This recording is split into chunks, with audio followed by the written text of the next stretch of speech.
ओम शांति। 25 नवंबर 2023 के बाबा के महावाक्य। मीठे बच्चे, ज्ञान की बुलबुल बन सारा दिन ज्ञान की टिकलू टिकलू करते रहो तो लौकिक और पारलौकिक माता पिता का शो कर सकेंगे। प्रश्न। कहावत है, अपनी घोट तो नशा चढ़े, इसका भावार्थ क्या है? उत्तर। अपनी घोटना अर्थात बुद्धि योग इधर उधर ना भटकाकर एक बाप को याद करना। एक बाप बुद्धि में याद रहे तो नशा चढ़े, परंतु इसमें देह अभिमान बहुत विघन डालता है।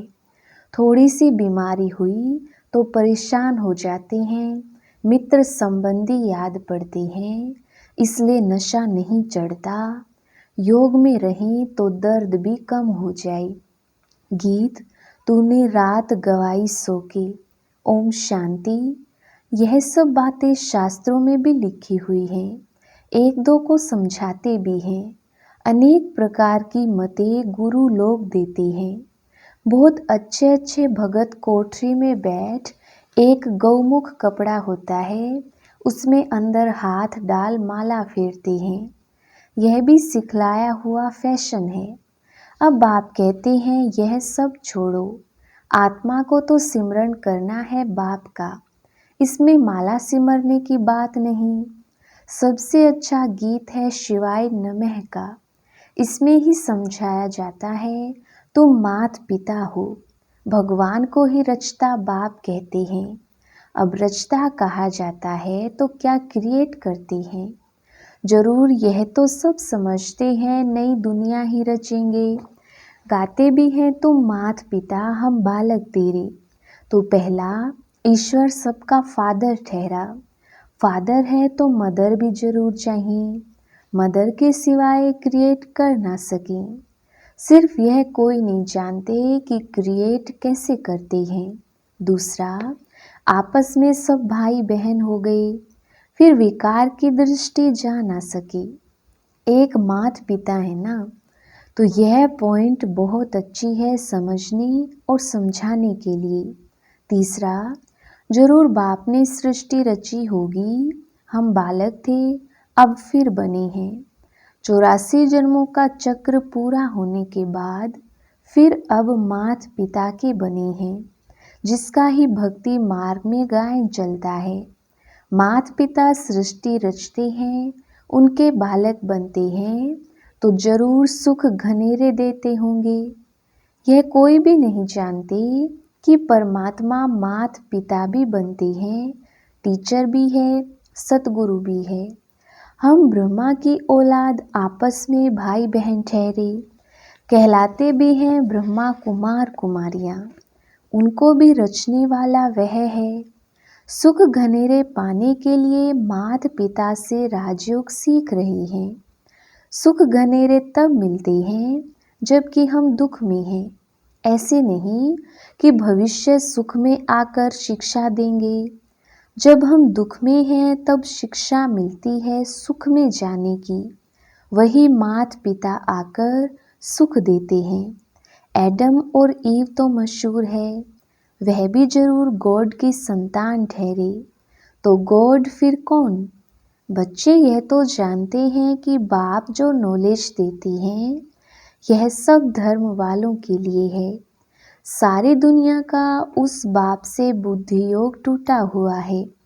माया घोस्ट बुद्धि योग लगाने नहीं देती है और ही बुद्धि योग तोड़ती है। बाप आकर घोस्ट पर जीत पहनाते हैं। आजकल दुनिया में रिद्धि सिद्धि वाले भी बहुत हैं। यह है ही घोष्टों की दुनिया। काम विकार रूपी घोष्ट एक दो को आदि मध्य अंत दुख देते हैं। एक दो को दुख देना घोष्ट का काम है। सत्यु में घोष्ट होता नहीं। तो यह भी समझाया है घोष्ट नाम बाइबल में है। रावण माना घोष्ट, यह है ही घोष्ट का राज्य। सत्युग राम राज्य में घोष्ट होता नहीं, वहाँ सुख घनेरे होते हैं। ओम नमो शिवाय का गीत बहुत अच्छा है। शिव है मात पिता, ब्रह्मा विष्णु शंकर को माता पिता नहीं कहेंगे, शिव को ही फादर कहेंगे। एडम ईव अर्थात ब्रह्मा सरस्वती यहाँ हुए हैं। वहाँ क्रिश्चियन लोग गॉड फादर से प्रार्थना करते हैं। यह भारत तो माता पिता का गांव है, उनका जन्म ही यहाँ है। तो समझाना है, तुम माता पिता गाते हो तो आपस में भाई बहन ठहरे ना। प्रजापिता ब्रह्मा द्वारा रचना रचते हैं, वह तो एडॉप्ट करते हैं। सरस्वती भी एडॉप्ट हुई है। प्रजापिता ब्रह्मा ने एडॉप्ट किया है, तब तो इतने ब्रह्मा कुमार कुमारियां बनी हैं। शिव बाबा एडॉप्ट कराते जाते हैं। नई सृष्टि ब्रह्मा द्वारा ही रची जाती है। समझाने की बहुत युक्तियां हैं, परंतु पूरा समझाते नहीं हैं। बाबा ने बहुत बार समझाया है, यह शिवाय नमः का गीत जहाँ तहाँ बजाओ। हम माता पिता के बालक कैसे हैं, वह बैठ समझाते हैं। ब्रह्मा द्वारा नई सृष्टि स्थापन की थी, अब कलयुग का अंत है, फिर से सतयुग स्थापन कर रही हैं। बुद्धि में धारणा करनी है, नॉलेज बड़ी सहज है। माया के तूफान ज्ञान योग में ठहरने नहीं देते हैं। बुद्धि चक्रित हो जाती है। हमेशा समझाना चाहिए, भगवान रचता तो सबका एक है, फादर तो सब कहेंगे ना। वह निराकार तो जन्म मरण रहित है। ब्रह्मा विष्णु शंकर को सूक्ष्म चोला है। मनुष्य 84 जन्म यहाँ ही लेते हैं, सूक्ष्म वतन में तो नहीं लेते। तुम जानते हो हम माता पिता के बालक हैं, हम हैं नए बच्चे, बाप ने एडॉप्ट किया है। जब प्रजापिता ब्रह्मा है तो कितनी प्रजा होगी, जरूर एडॉप्ट किया होगा। ब्रह्मा को भुजाएं बहुत दिखाती हैं, अर्थ तो कुछ भी समझते नहीं। जो भी चित्र निकले हैं अथवा शास्त्र निकले हैं, यह सब ड्रामा के ऊपर आधार रखना पड़ता है। ब्रह्मा का दिन था, फिर भक्ति मार्ग शुरू हुआ है, वह चला आ रहा है। यह राजयोग बाप ही आकर सिखलाते हैं। यह स्मृति में रहना चाहिए। कहते हैं ना, अपनी घोट तो नशा चढ़ा रही, परंतु बुद्धि योग बाप के साथ चाहिए। यहाँ तो बहुतों का बुद्धि योग भटकता रहता है। पुरानी दुनिया के मित्र संबंधी आदि के तरफ या देह अभिमान में फंसे रहते हैं। थोड़ी बीमारी होती है, परेशान हो जाते हैं। अरे योग में रहेंगे तो दर्द आदि भी कम होगा, योग नहीं तो बीमारी आदि कैसे छूटे। ख्याल करना चाहिए, माता पिता जो नंबर 1 पावन बनते हैं, वही फिर सबसे जास्ती नीचे उतरते हैं। उनको तो बहुत भोगना भोगनी पड़े, परंतु योग में रहने के कारण बीमारी हटती जाती है। नहीं तो इनको सबसे जास्ती भोगना चाहिए, परंतु योग बल से दुख दूर होते हैं और बहुत खुशी में रहते हैं। बाबा से हम स्वर्ग के सुख घनेरे लेते हैं। बहुत बच्चे अपने को आत्मा समझते नहीं, सारा दिन देह का ही ध्यान है। बाबा आकर ज्ञान की टिकलू टिकलू सिखलाते हैं, तो तुम्हें ज्ञान की बुलबुल बनना है। बाहर में बहुत अच्छी छोटी छोटी बच्चियां हैं, ज्ञान की टिकलू टिकलू करती हैं। भीष्म पितामह आदि को भी कुमारियों के द्वारा ज्ञान दिया है। छोटे छोटे बच्चों को खड़ा करना है। छोटे बच्चे लौकिक पारलौकिक माता पिता का शो करते हैं। लोक परलोक सुहेला होता है ना, तो लौकिक माता पिता को भी उठाना पड़े। यह भी तुम देखेंगे, छोटी छोटी बच्चियां माँ बाप को उठाएंगी। कुमारी का मान होता है, कुमारी को सब नमन करते हैं।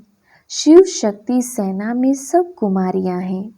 भल माताएं हैं, परंतु वह भी कहलाती तो कुमारी है ना। कुमारियां बड़ी अच्छी अच्छी निकलेंगी। छोटी छोटी बच्चियां ही बड़ा शो करेंगी। कोई कोई छोटी बच्चियां बड़ी अच्छी हैं, परंतु कोई कोई में मोह भी बहुत है ना। यह मोह बड़ा खराब है। यह भी एक भूत है, बाप से बेमुख कर देता है। घोष्ट माया का धंधा ही है, परम पिता परमात्मा से बेमुख करना। यह ओम नमो शिवाय वाला गीत सबसे अच्छा है। इनसे ही अक्षर मिलते हैं तुम मात पिता। अक्सर करके राधे कृष्ण के मंदिर में जोड़ा ही दिखाते हैं। गीता में श्री कृष्ण के साथ राधे का नाम है ही नहीं। श्री कृष्ण की महिमा अलग है, सर्वगुण संपन्न, 16 कला संपूर्ण। शिव की महिमा अलग है। शिव की आरती पर कितनी महिमा गाते हैं, अर्थ कुछ भी नहीं समझते, पूजा करते करते थक गए हैं। तुम जानते हो मम्मा बाबा और हम ब्राह्मण सबसे जास्ती पुजारी बने हैं। अभी फिर आकर ब्राह्मण बने हैं, उसमें भी नंबरवार हैं। कर्म भोग भी होता है, उनको तो योग से मिटाना है। देह अभिमान को तोड़ना है। बाप को याद कर बहुत खुशी में रहना है। माता पिता से हमको बहुत सुख घनेरे मिलते हैं। यह ब्रह्मा कहेंगे ना, बाबा से हमें वर्षा मिलता है। बाबा ने हमारा रथ लोन लिया है। अब बाबा तो इस रथ की खातिरी करेंगे। पहले तो समझता था मैं आत्मा इस रथ को खिलाता हूँ, यह भी रथ है ना। अब कहेंगे इनको वही खिलाने वाला है। इस रथ की संभाल करनी है। घोड़े पर साहिब लोग चढ़ते हैं तो घोड़े को हाथ से खिलाएंगे, कभी पीठ पर हाथ फेरेंगे। बहुत खातिरी करते हैं क्योंकि उन पर सवारी करते हैं। बाबा इस पर सवारी करते हैं तो क्या बाबा खातिरी नहीं करते होंगे? बाबा जब स्नान करते हैं तो समझते हैं हम भी स्नान करते हैं, बाबा को भी कराना है क्योंकि उसने भी इस रथ का लोन लिया है। शिव बाबा कहते हैं मैं भी तुम्हारे शरीर को स्नान कराता हूँ, खिलाता हूँ। मैं नहीं खाता हूँ, शरीर को खिलाता हूँ। बाबा खिलाते हैं, खाते नहीं हैं। यह सब किस्म किस्म के ख्यालात चलते हैं। स्नान के समय, घूमने के समय, यह तो अनुभव की बात है ना। बाबा खुद ही कहते हैं बहुत जन्मों के अंत के जन्म में प्रवेश करता हूँ। यह अपने जन्मों को नहीं जानते हैं, मैं जानता हूँ। तुम कहते हो बाबा फिर हमको ज्ञान दे रहे हैं, वर्षा लेना है स्वर्ग का। सतयुग में तो राजा प्रजा आदि सब हैं। पुरुषार्थ करना है बाप से पूरा वर्षा लेने का। अब नहीं लेंगे तो कल्प कल्प मिस करते रहेंगे, इतना ऊंच पद पा नहीं सकेंगे। जन्म जन्मांतर की बाजी है तो कितना श्रीमत पर चलना चाहिए।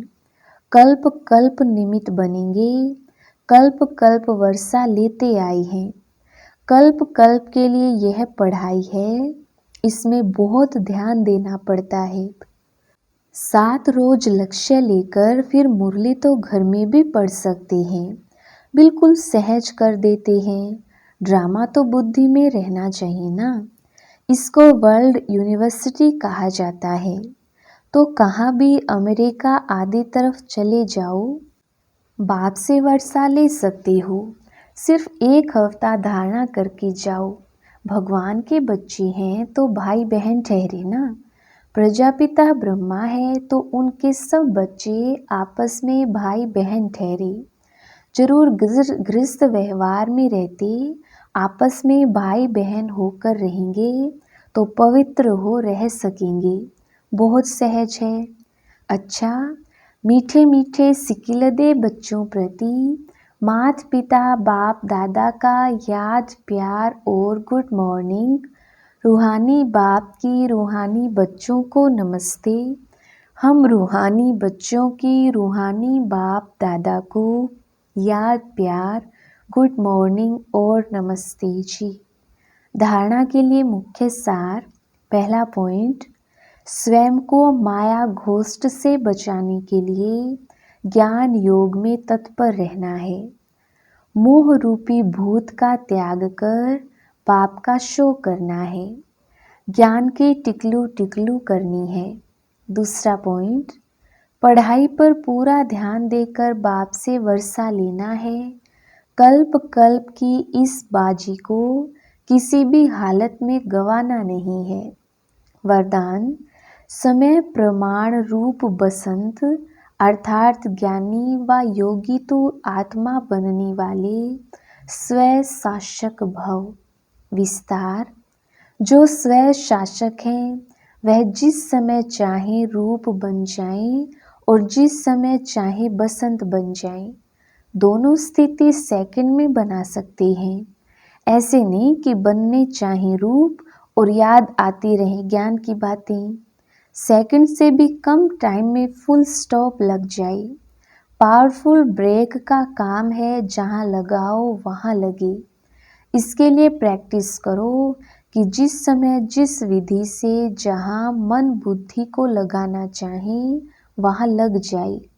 ऐसी कंट्रोलिंग व रूलिंग पावर हो। स्लोगन, शांति दूत वह है जो तूफान मचाने वालों को भी शांति का तोहफा दे।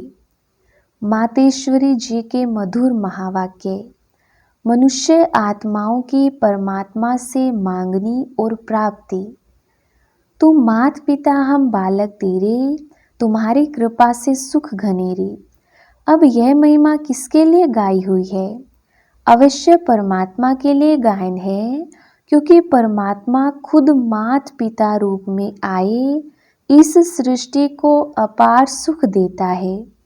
जरूर परमात्मा ने कब सुख की सृष्टि बनाई है, तभी तो उनको मात पिता कहकर बुलाते हैं। परंतु मनुष्यों को यह पता ही नहीं कि सुख क्या चीज है। जब इस सृष्टि पर अपार सुख थे तब सृष्टि पर शांति थी, परंतु अब वो सुख नहीं है। अब मनुष्य को यह चाहना उठती अवश्य है कि वो सुख हमें चाहिए। फिर कोई धन पदार्थ मांगते हैं, कोई बच्चे मांगते हैं, कोई तो फिर ऐसे भी मांगते हैं कि हम पतिव्रता नारी बने, सदा सुहागिन बने। चाहना तो सुख की ही रहती है ना।